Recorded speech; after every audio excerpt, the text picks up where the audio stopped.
하나님께서 우리에게 성경을 선물로 주셨습니다. 성경은 예수님을 증언하는 최고의 선물입니다. 요한복음 5장 39절 말씀에 보면 너희가 성경에서 영생을 얻는 줄 생각하고 성경을 상고하거니와 이 성경이 곧 내게 대하여 증거하는 것이로다 라고 말씀하고 있습니다. 우리는 성경 말씀을 통해서 바로 예수님을 우리는 알게 되는 것입니다. 또한 성경 말씀을 통해서 예수님을 알면서 또 예수님을 믿게 되고 또 그 믿음을 통해서 우리는 그 영생을 소유할 수 있고 천국에까지 입성할 수가 있는 것입니다. 우리는 하나님을 믿는데 하나님이 어떤 분인가를 알아야 됩니다. 힌두교에서는 경전이 없이 그냥 믿습니다. 이것을 바로 미신이라고 하는 것입니다. 근데 성경에는 창세기의 말씀을 통해서 우주의 기원과 사람이 어떻게 창조되었고 또 누가 만드셨는가를 알 수가 있습니다. 하나님께서는 우리 인간을 하나님의 형상대로 만드시고 또 복 주셨습니다. 또한 이 땅을 정복하고 다스리라고 하는 존귀한 인성으로 만드셨는데 사람이 마귀의 유혹으로 죄를 짓게 되고 에덴 동산에서 쫓겨나게 되고 또 이런 여러 가지 과정이 있지만은 하나님께서는 죄 문제를 해결하기 위해서 여인의 후손으로 예수님께서 오실 것을 말씀하고 있습니다. 오늘 읽은 로마서 5장 12절 말씀에 보면은 그러므로 한 사람으로 말미암아 죄가 세상에 들어오고 죄로 말미암아 사망이 들어왔나니 이와 같이 모든 사람이 죄를 지었으므로 사망이 모든 사람에게 이르렀느니라고 말씀하고 있습니다. 또 14절 말씀에 보면 그러나 아담으로부터 모세까지 아담의 범죄와 같은 죄를 짓지 아니한 자들까지도 사망이 왕노릇하였나니 아담은 오실자의 모형이라고 말씀하고 있습니다. 에덴 동산에서 아담이 하나님 말씀에 불순종할 때 죄가 세상에 들어온 것입니다. 또한 죄로 인해서 우리가 하나님과의 관계가 단절되었기 때문에 우리는 늘 죄 가운데서 살아야 되고 죄로 인하여 고통을 받아야 되고 죄가 지은 사망으로 말미암아 육신의 죽음뿐만 아니라 영혼까지 영원한 지옥 형벌을 넘지 못하게 된 것입니다. 또한 우리가 이 땅에 살아가는 데의 그 비극은 하나님과의 단절된 상태로 살아가는 것입니다. 아담으로부터 모세까지 아담의 범죄 같은 죄, 그 죄 짓지 아니한 자들까지도 사망이 왕노릇했다고 성경은 말씀하고 있는 것입니다. 사랑하는 성도 여러분, 인간에게 있어서 가장 큰 문제가 바로 죄의 문제입니다. 죄는 하나님과의 관계를 가로막는 일을 합니다. 하나님과의 관계 단절, 이 단절이야말로 인간이 살아갈 가치와 소망과 의미와 기쁨을 잃어버리게 되고 공허와 고통과 목마름만 남게 된 것입니다. 우리가 잘 아는 이어룡 교수, 한때는 교육부 장관을 지낸 분이 있습니다. 근데 그 이어룡 교수는 자기 자신을 평생을 우물 파는 사람이라고 자기 말합니다. 그는 늘 알 수 없는 그 갈증이 있었습니다. 마음에 갈증이 있어서 그 목마름에 대해서 이렇게 고백합니다. 내가 명예를 달라면서 글을 썼더니 명예가 생겼고 돈을 벌려고 애썼더니 돈이 생겼다.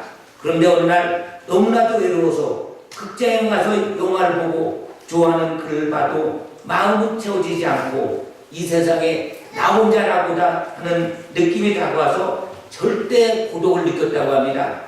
이러한 영혼의 목마름을 어디 가서 채울 수 있을까? 어떤 것으로도 자신의 목마름을 채울 수가 없었다고 하는 것입니다. 그런데 그 딸로부터 전도를 받게 되고 또 어느 순간 그 갈증이 진리에 대한 갈증이요 창조주 하나님에 대한 그 목마름을 깨달았다고 합니다. 그래서 그는 수없이 우물 파며 고독한 영혼의 광야를 통과한 후에야 비로소 영혼이 목마르지 않는 샘물을 만났는데 그 물이 바로 예수님이었다고 하는 것입니다. 사랑하는 성도 여러분, 그렇게 진리의 하나님 만나게 되고 깨닫게 될 때 인생의 목마름은 해결되는 것입니다. 또한 죽음의 문제까지도 해결되는 것입니다. 예수님께서는 사망 것을 깨뜨리고 죽음에서 부활하신 그 예수님을 통하여 우리에게는 죽음마저도 우리에겐 두려움의 문제가 되질 않습니다. 요한복음 14장 6절 말씀에 예수께서 가라사대 내가 곧 길이요 진리요 생명이니 나로 말미암지 않고는 아버지께로 올 자가 없다고 말씀하고 있는 것입니다. 우리가 왜 예수를 믿습니까? 예수님을 통하여 하나님 아버지께로 나가는 길을 예수님께서 열으신 것입니다. 예수님은 십자가에 죄값을 치르시고 죽으심으로 말미암아 하나님과 우리의 죄로 인하여 막힌 담을 보신 것입니다. 하나님과의 의리 관계를 화목케 하신 것입니다. 그래서 우리가 예수님을 믿는 것입니다. 성경에 보면 창세기 다음에 출애굽기가 나옵니다. 출애굽기에 보면은 이스라엘 백성들이 애굽이 종살이에서 해방된 사건이 기록됩니다. 그런데 이스라엘 백성들은 애굽에서 430년간 종살이할 때 그들은 태어나자마자 바로의 종으로 태어나게 됩니다. 이것은 인간은 태어나면서부터 죄의 종으로 태어나게 되는 이것이 바로 원죄라고 하는 것입니다. 그런데 그들이 애굽에서 해방을 받습니다. 어떻게 해방을 받게 되죠? 그들이 문설주, 들어가는 문의 임방과 설주에 어린 양을 잡아 그 피를 문설주에 바르게 될 때 죽음의 그림자가 넘어간 것입니다. 그것을 유월절이라고 하는 것입니다.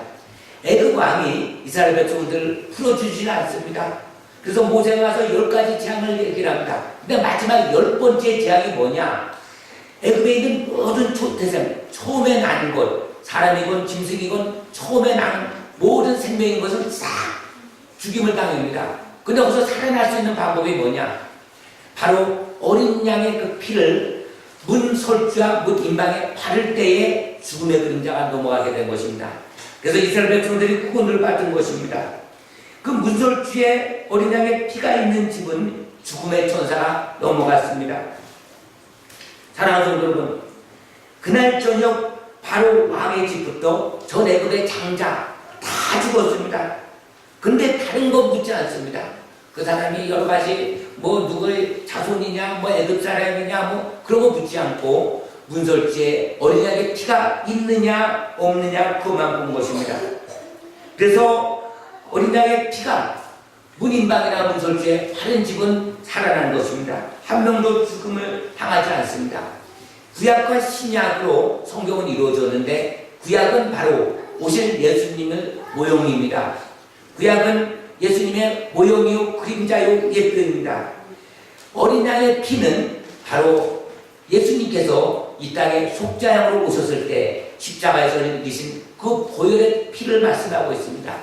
그러므로 우리 심령 속에 예수님의 보혈의 피 의지하여 우리가 하나님 앞에 죄를 회개할 때 하나님께서 예수님의 그 흘리신 피를 보시고 우리의 죄값을 대신 예수님께서 치르시기 때문에 우리를 용서해 주시는 것입니다.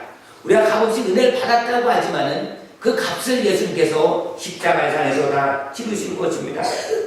사랑하는 성도 여러분, 우리 가슴 속에 심장이 있습니다. 이 심장은 바로 생명을 말합니다. 심장이 멈추게 되면 어떻게 되죠?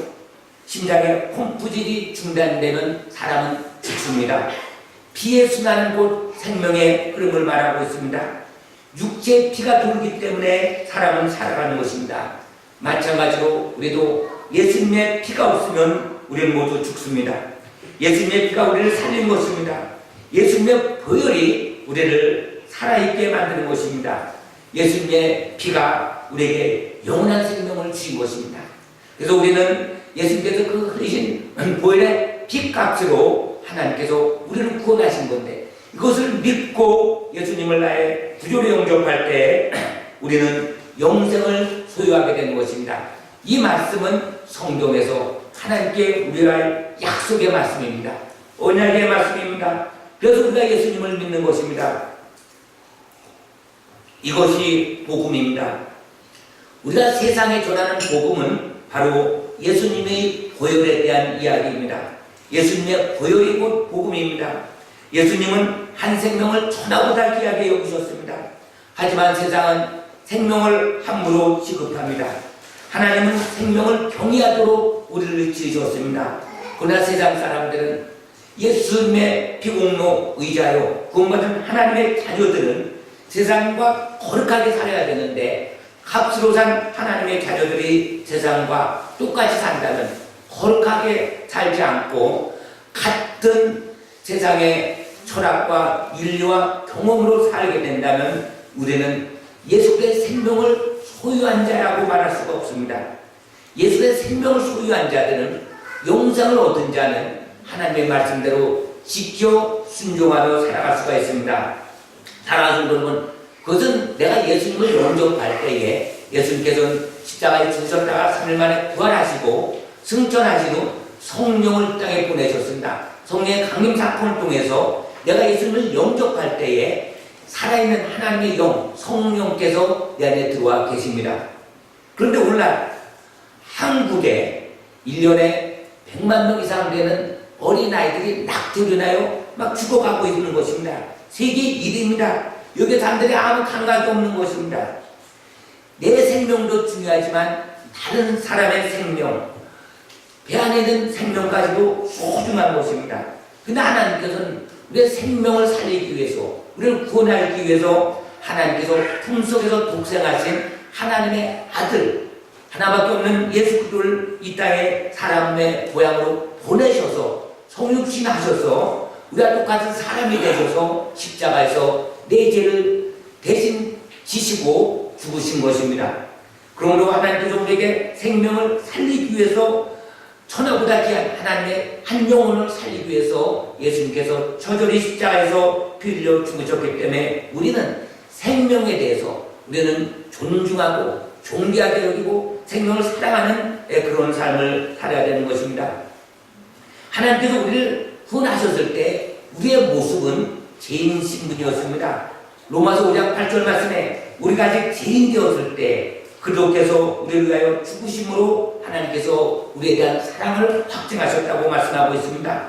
또 10절에는 우리가 원수 되었을 때, 하나님과 원수 되었을 때에 그의 아들의 죽으심으로 말미암아 하나님과 화목하게 되었은즉 화목하게 된 자로서는 더욱 그의 살아나심으로 말미암아 구원을 받을 것이니라. 11절에 그뿐 아니라 이제 우리로 화목하게 하신 우리 주 예수 그리스도로 말미암아 하나님 안에서 또한 즐거워하느니라. 할렐루야. 예수님 오시기 전 구약시대에 아담으로부터 모세까지 그때는 사망의 왕노릇했습니다. 근데 하나님께서 모세를 통한 율법을 주셨고 그 율법 속에 성막을 짓고 성막을 통해서 짐승을 잡아 죽여서 피 뿌리는 하나님의 제사 의식을 통해서 구원의 길을 하나님께서 열어놓으신 것입니다. 구약시대에 피 뿌림으로 속죄를 받은 것은 바로 그날 예수님께서 십자가에서 흘리신 보혈을 내다보고 한 예식입니다. 레위기 17장 11절 말씀에 보면 육체의 생명은 피에 있음이라 내가 이 피를 너에게 주어 제단에 뿌려 너의 생명을 위하여 속죄하게 하였나니 생명이 피에 있으므로 피가 죄를 속하느니라. 예수님께서 이 땅에 2000년 전에 오셔서 십자가에 피 흘려 달려 들어가셨습니다. 그 이전의 사람들은 어떻게 구원을 얻는가? 앞으로 오실 예수님을 바라보고 또 예표로 어린 양을 잡아 그 피를 죽여서 피를 흘림으로 말미암아 그 양이 속죄양이 된 것입니다. 근데 예수님께서는 2000년 전에 이 땅에 오실 때 속죄양으로 오신 것입니다. 그래서 세례요한은 보라 세상 죄를 지고 하는 하나님의 어린 양이로다. 예수님은 이렇게 소개하고 있는 것입니다. 갈보리에서 흘리신 예수님의 보혈의 피가 우리의 죄를 깨끗하게 하는데 이 피는 영원한 것입니다. 또 사람의 생명은 피에 있으므로 피를 통하였으만 죄를 속하기 때문에 예수님께서 십자가에서 피 흘리셔 죽으신 것입니다. 복음이 여기 있는 것입니다. 죄 문제가 십자가의 보혈로서 해결받을 수 있기 때문입니다. 다른 어떤 방법으로도 하나님과의 우리의 관계에 막힌 그 죄, 아담으로부터 그 원죄, 이것은 예수 보혈의 피 외에는 씻어낼 수가 없는 것입니다. 오직 예수님의 피밖에 없습니다. 예수님의 피로 모든 죄와 불행으로부터 우리는 자유롭게 되는 것입니다. 예수님의 보혈은 영원한 생명을 보장합니다. 예수님의 속죄하심은 영원한 생명을 주시기 위한 것입니다. 제사함은 영원한 생명을 얻기 위한 전제의 조건입니다. 히브리서 9장 12절 말씀에 보면 염소와 송아지의 피로 하지 아니하고 오직 자기 피로 영원한 속죄를 이루사 단번에 성소에 들어가셨느니라. 히브리서 9장 22절에 율법을 따라 거의 모든 물건이 피로써 정결케 되나니 피 흘림이 없은즉 사함이 없느니라. 그래서 우리가 이 말씀을 통해서 그래서 예수님께서 십자가에 쫙 이렇게 물과 피를 다 쏟으시면서 머리에 가시면을관 쓰시고 손발에 못을 박히고 옆구리에 창을 찔리면서까지 죽으셔서 피를 흘리신 그 이유를 우리가 알게 될 때에 우리는 하나님의 사랑을 깨달을 수가 있는 것입니다. 십자가의 사건은, 예수님의 십자가의 보혈의 사건은 하나님의 사랑의 완성인 것입니다. 또 로마서 5장 7절에 이렇게 말씀합니다. 의인을 위하여 죽는 자가 쉽지 않고 선인을 위하여 용감히 죽는 자가 꼭 있거니와. 근데 하나님께서는 우리가 아직 죄인 되었을 때, 우리가 원수 되었을 때 하나님께서 화목하게 하기 위해서 하나님께서 그 예수님을 십자가에 죽으심으로 말미암아 아담의 죄 문제를 둘째 아담으로 오신 예수님께서 그것을 완성하신 것입니다. 십자가에서 완성하신 것입니다. 그래서 우리가 예수를 믿는 것은 죄 문제 때문에, 죄 문제를 해결받기 위해서, 그래서 우리가 영생을 얻어 천국에 들어가기 위해서 예수님을 믿는 것입니다. 물론 우리가 예수를 믿으면 잘 삽니다. 복 받을 수 있습니다. 왜냐하면 정직하게 살고 근면하게 살고 성실하게 살고. 그러나 예수를 믿지 않아도 잘 살 수가 있는 것입니다. 예수님을 오히려 믿는데 더 어려움이 올 수도 있습니다. 그것은 하나님께서 우리의 거룩, 하나님의 정결, 또 하나님의 뜻을 이루기 위해서, 하나님의 도구 만들기 위해서, 다듬기 위해서 때로는 우리에게 고난이 있을 수가 있습니다. 고난을 허락하실 때가 있습니다. 사람은 어려움이 닥치지 않으면 우리는 기도할 수가 없고 말씀 볼 수 없고 하나님의 뜻대로 살아갈 수가 없는 것이 인간의 나약한 점입니다. 연약한 점입니다. 질그릇 같은 우리입니다. 그렇기 때문에 우리는 하나님의 사랑을 깨닫고 정말 십자가의 그 은혜를 우리가 체험되게 될 때에 우리는 하나님의 뜻대로 살아갈 수가 있습니다. 사랑하는 성도 여러분, 우리는 구원받은 하나님의 자녀로서 성경 말씀을 보는 이유는 그 말씀대로 지켜 살아가기 위해서인 것입니다. 마태복음 6장 14절 말씀에 보면 하나님께서 우리에게 이렇게 말씀합니다. 너희가 사람의 과실을 용서하면 너희 천부께서도 너희 과실을 용서하시거니와 너희가 사람의 과실을 용서하지 아니하면 너희 아버지께서도 너희 과실을 용서하지 아니하시리라. 그러니까 내가 예수 믿고 구원받은 하나님의 자녀로서 우리가 그 믿음을 가지고 천국에 들어가는데 그 믿음은 하나님의 말씀을 지켜 행하는 그런 말씀입니다.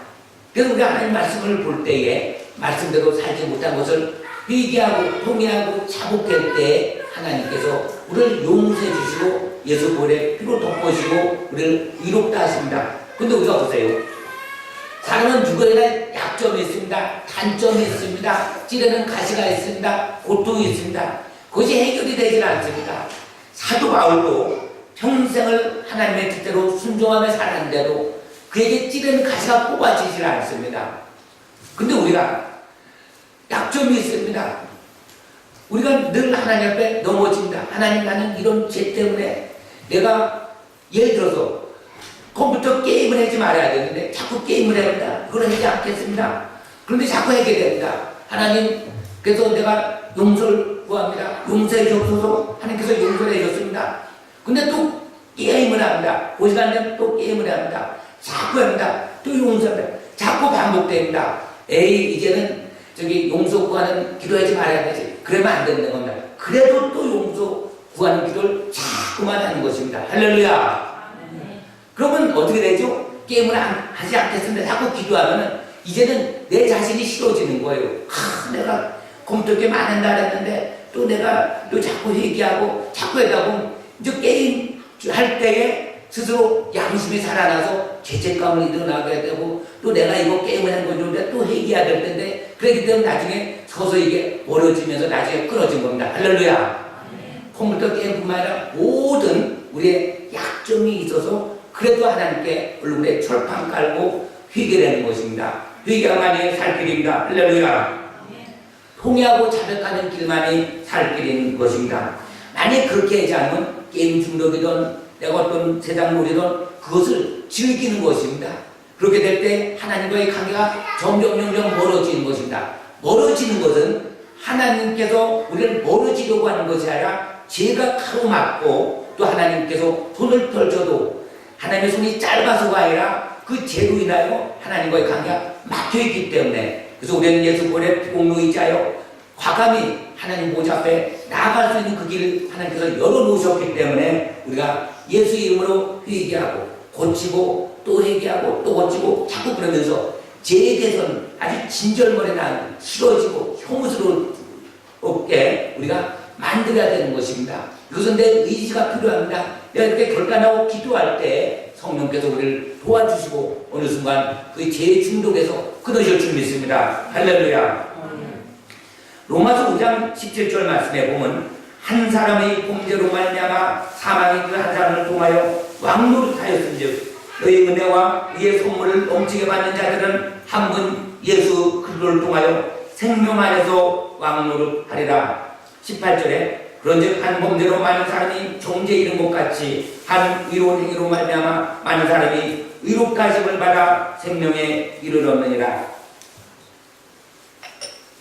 우리가 로마서 5장을 여러분들 다게 필사했기 때문에 이제 귀에 잘 들어올 것입니다. 그전에는 써도 이게 무슨 말인가 이렇게 했는데 그래서 필사가 중요합니다. 쓸 때에 눈에도 들어오고 쓸 때 무슨 마음판에 쓰게 되고 또 쓸 때 하나님께서 역사하십니다. 할렐루야. 히브리서 9장 27절 말씀에 보면 한 번 죽는 것은 사람에게 정하신 것이요 그 후에는 심판이 있으리니 또 9장 28절의 말씀에 보면 이와 같이 그리스도도 많은 사람의 죄를 담당하시려고 단번에 들이심 받으셨고 구원에 이르게 하기 위하여 죄와 상관없이 자기를 바라는 자에게 두 번째 나타나시리라. 예수님께서 처음에 이 땅에 초림주로 오셨습니다. 속죄양으로 오셨습니다. 두 번째 나타나시는 예수님은 만왕의 왕이요 심판주요 의인을 구하러 오시는 분이십니다. 그래서 우리가 예수님을 생각할 때에 예수님은 힘없이 초라하게 십자가에 달려 들어가시는 그 예수님, 그것은 내 죄 때문에 달려 들어가셨지만 십자가에서 사망 권세 깨뜨리고 부활하신 그 예수님은 이제는 부활하셔서 승천하셔서 하나님 우편에 계십니다. 또 때가 되면 우리에게 두 번째 나타나십니다. 그래서 우리를 구원하십니다. 의인을 구하러 오십니다. 또 신랑 되신 예수님께서는 신부를 또 데리러 오시는 것입니다. 우리가 신앙생활하면 때로는 어려울 때가 있습니다. 힘들 때가 있습니다. 절망 속에 살아갈 때가 있습니다. 그러나 이때가 바로 우리가 하나님을 만나는 정말로 기적의 그 순간이 되기 때문에 하나님께서 우리에게 은혜를 베푸십니다. 사랑하는 성도 여러분, 표적도 중요합니다. 그런데 예수님께서 오병이어 사건을 통해서 이제 기적이 일어난 것입니다. 오병이어는 물고기 2마리와 떡 5덩이로 장정만, 남자만 20세 이상 60세까지 장정만 5,000명이 먹었습니다. 그리고 거기에 어린아이, 노약자, 여자까지 다 포함하면 2만 명 정도가 먹은 것입니다. 물고기 2마리와 떡 5개로 놀라운 기적입니다. 그렇게 될 때 예수님이 가는 곳 보면 만사람들이 따라다닙니다. 그것은 예수님의 표적을 본 까닭입니다. 떡을 놓고 배부른 까닭입니다. 근데 우리가 신앙생활하다가 어떤 기적이 일어난다? 그러면 그것 때문에 예수 믿는 것이 아니라 표적 때문에 예수를 믿는 것이 아니라 그런 기적 속에서 정말로 살아계신 온 우주를 창조하시고 나를 만드신 하나님을 만나는 사건이 되어야 되는 것입니다. 정말로 하나님의 살아계심을 우리가 느끼게 되면, 발견하게 되면 그것이 성경으로 다가오는 것입니다. 우리가 보세요.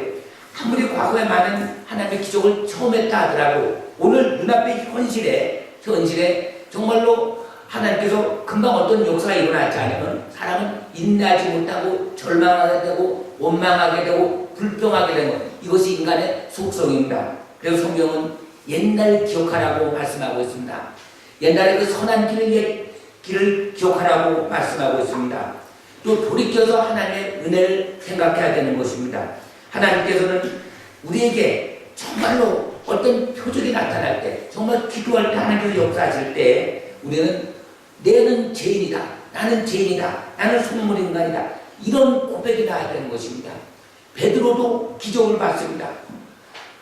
밤새도록 고기를 잡으려고 했는데 한 마리도 잡지 못할 때 예수님께서 깊은 곳에 금을 던지라 할 때 깊은 곳에 금을 던질 때 찢어질 수 없는 엄청난 고기가 잡힌 것입니다. 2배 가득 채웠습니다. 큰 부자가 됐습니다. 그럼에도 불구하고 베드로의 고백은 나는 죄인이다, 내게서 떠나달라고 기도를 하는 것입니다. 이사야도 하나님을 만난 순간 나는 죄인이다, 내 입술이 부정하다, 내게서 떠나달라고 하나님께 그런 고백이 나오는 것입니다. 우리는 누구나 다 거룩해 보인다, 다 선해 보인다, 다 훌륭해 보인다. 그러나 하나님을 만나는 순간 우리는 죄인임을 느끼는 것입니다. 그래서 예수님께서는 나는 의인을 부르러 온 것이 아니라 죄인을 부르러 왔다고. 그래서 우리는 죄인이기 때문에 예수님의 볼에 피공로 의지하여 하나님 앞에 나가는 것입니다. 예수님의 볼에 피, 그걸 의지하지 않고는 우리는 하나님께 나갈 수가 없습니다. 하나님께 나가면 반드시 우리는 죽습니다. 하나님은 거룩하시기 때문에 죄인된 우리는 가까이 갈 수가 없는 것입니다. 그러나 우리가 예수님의 피공로 의지하여 그 보혈의 피를 믿고 나갈 때 우리는 하나님 보좌 앞에 담대히 나가는 것입니다. 또 예수님을 영접할 때에 영접하는 자, 곧 그 이름 예수님을 믿는 자들은 하나님의 자녀되는 그 권세를 우리에게 주신 것입니다. 우리가 지금은 사순절 지나고 있습니다. 주님의 고난을 동참하는 기간입니다. 성경 말씀은 진리며 진리 대신 예수님께서 말씀이 육신이 되셔서 생명의 떡으로 오신 것입니다. 요한복음 6장 53절에 내 살을 먹고 내 피를 마시지 않으면 너희 속에 생명이 없느니라. 그러니까 하나님의 말씀, 예수 그리스도의 생명의 떡으로 우리가 말씀을 먹고 예수님을 나의 구주로 영접하여 믿는 것, 이것이 바로 영생으로 가는 길입니다. 예수님께서 나를 위해 죽어주신 사랑이 생명을 가져다 준 것입니다. 사실 이 사랑과 생명은 하나라 할 수 있습니다. 하나님의 사랑이시고 또 생명이시기 때문입니다. 하나님의 사랑을 받아들이는 것이 바로 생명을 얻는 것입니다. 아내가 남편의 사랑을 받으면 생명이 공급되어서 살맛이 납니다. 죽고 싶은 사람이 있습니다. 진정으로 사랑해주면 살아납니다. 성경 말씀의 이유는 하나님께서 우리 인간을 지극히 사랑하셔서 독생자 예수 그리스도를 보내셨다는 것입니다. 예수님께서 십자가에서 다 이뤘다, 이것을 내 것으로 받아들이는 것입니다. 다 이뤘다는 것은 마귀의 진비, 아담의 그 범죄, 이것이 다 청산되었다는 것입니다.